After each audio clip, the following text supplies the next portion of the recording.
Years of living in sorrow, torment, and pain. For 90-year-old Yu Changxiang, his wound is reopened every time the nightmare in Nanjing is mentioned. In 1937, Yu escaped from the massacre after hiding in a cave with his uncle's family, but he didn't have a chance to say goodbye to his father. My father didn't run away and choose to stay at home guarding the house. The Japanese invaders broke in and stole everything. They dragged my father outside and forced him to carry the items.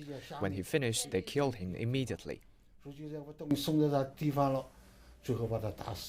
Yu heard about his father from others, and the childhood tragedy left him with a deep emotional scar that time has refused to heal. It was not until recent years that he dared talk about it and expose his trauma to the public. Yu says he will never forget the bloodshed.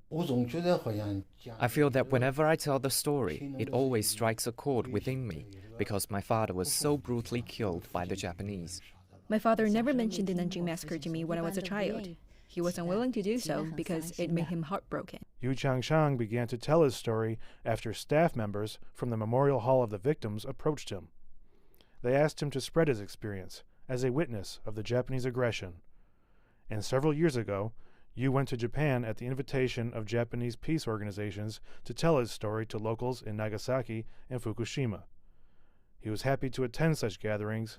However, something he noticed during his visit surprised him. When I asked the local children about the massacre, they all shook their heads and said they didn't know anything about it, and nobody had told them the story before.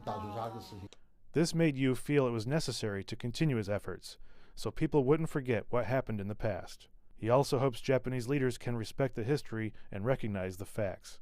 Time has passed, but for Yu Changxiang, the history and memories will not fade away. Gary Engelbrandt, CGTN.